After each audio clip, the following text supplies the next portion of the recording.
Bonjour à tous et bienvenue sur boursicoté.com pour cette nouvelle analyse technique de Forex, matières premières et crypto-monnaies, avec une paire de devises euro-dollar qui redescend un petit peu après donc la cassure des zones intermédiaires et donc le contact ici sur cette zone des 1.1090. Eh bien, on redescend légèrement, bon, une redescente qui ne remet absolument pas en cause la dynamique, puisqu'on est désormais sur un contact bol supérieur, nouveau plus haut significatif au-dessus de la moyenne mobile 20 exponentielle. Donc, tant que l'on ne recasse pas cette moyenne mobile qui faisait déjà office de support auparavant, eh bien, on restera dans une perspective haussière, avec donc comme objectif, eh bien, une poursuite du mouvement vers de nouveaux plus hauts. Donc, les nouveaux plus hauts, ils se situent désormais sur le niveau ici des 1.1240. Alors, cette zone, elle correspond ici à des plus hauts qui avaient été marqués au mois d'août de l'année dernière, et c'était une zone de résistance majeure. Hein. Donc, pour l'instant, eh bien, je dirais qu'on va attendre de voir ce qui se passe, et si on cassait cette zone, vu qu'on a quand même une dynamique assez forte, eh bien on serait de retour sur des cotations qui datent ici de 2022. Donc pour l'instant, je dirais que là, on a quelque chose qui monte assez fort. Donc ça reste haussier. Pour casser cette dynamique, il faudrait repasser sous la zone des 1.0730. Sur la paire de devises livre sterling contre dollar américain, on revient là aussi sur un support. On voit, après avoir marqué un nouveau plus haut, donc au-delà des 1.32, on consolide, donc on revient ici sur la zone des 1.30 et on revient s'appuyer ici sur cette zone des 1.2870, zone qui était déjà un niveau de support auparavant. Donc on vient tester ici la moyenne mobile 20 exponentielle après un énième contact ici sur la bande de Bollinger supérieure. Pour l'instant, je dirais pas de signal de retournement, hein. On est toujours dans la même configuration ici qui est plutôt haussière. Ce n'est que sous cette zone des 1.2870 que l'on pourrait commencer effectivement à avoir des signaux de retournement à la baisse. Donc on reste ici dans une perspective plutôt haussière sur cette paire de devises livre sterling contre dollar américain, avec comme signal eh bien, une poursuite en direction ici des 1.3270. Sur l'or, eh bien, nous sommes là aussi sur une phase de consolidation. Donc après avoir marqué ici un nouveau plus haut historique, on revient ici chercher la moyenne mobile 20 exponentielle après un contact bol supérieur. Donc pour l'instant, il n'y a pas de remise en cause de la dynamique. Bon, cette tendance ici marque une phase de consolidation. On notera tout de même des volumes nettement supérieurs à la moyenne. Du point de vue des autres indicateurs, je dirais qu'on reste sur quelque chose d'assez propre. Bon, si on revenait casser ici la zone des 2955 $ l'once, les choses pourraient changer. Mais globalement, il faudrait casser le plus bas de cette bougie qui se situe à 2832,65 pour avoir un signal d'inversion de tendance. Donc pour l'instant, on en est loin. On reste donc sur une perspective qui est haussière. Attention à une éventuelle cassure ici de la zone des 2955 $ l'once. Au niveau du pétrole, là aussi, c'est la grosse chute. Hein. On s'attendait à ce que les cours résistent ici sur cette fameuse zone des 65,50 $ le baril. Je vous avais indiqué qu'en cas de cassure, eh bien, on aura un objectif de 62.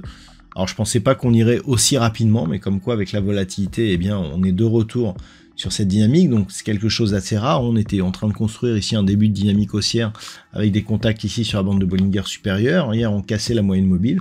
Puis au final, on a continué, on est bien venu enfoncer ici cette bande de Bollinger inférieure. Et vous voyez que la zone ici des 62 $ le baril agit vraiment comme une zone de support, puisque on s'est arrêté sur cette phase. Donc pour l'instant, eh bien, on revient donc tester cette zone.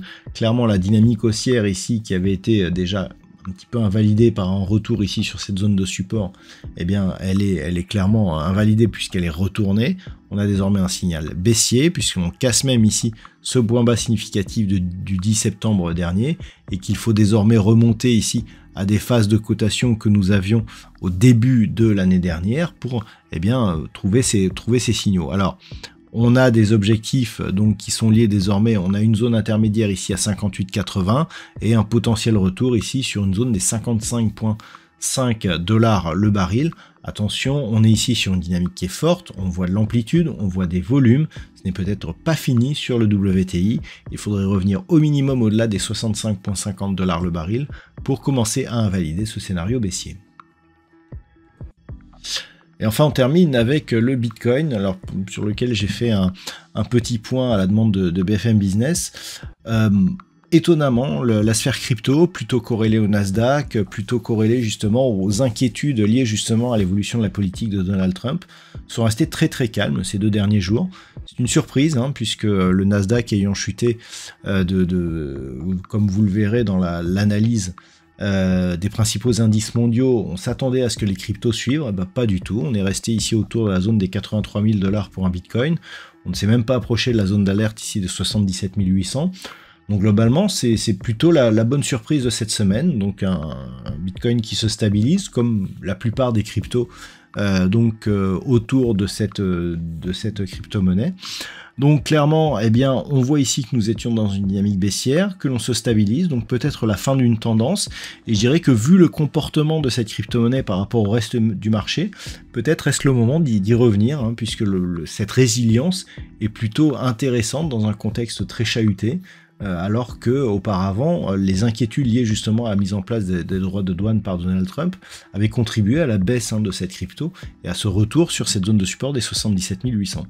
Donc c'est assez intéressant, il va falloir continuer à observer ce qui se passe sur ces cryptos et notamment durant ce week-end, car là les nouvelles sont relativement fraîches concernant la mise en place des droits de douane. Mais globalement, c'est plutôt un bon signal pour le reste du marché.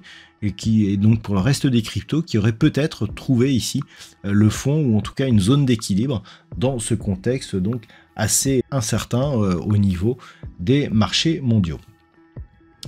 Voilà donc ce que l'on pourrait dire sur cette analyse technique de ces principaux actifs mondiaux. Je vous souhaite de passer une très bonne soirée et un bon week-end. On se retrouve dès la semaine prochaine pour d'autres analyses techniques, toujours sur le site boursicoté.com.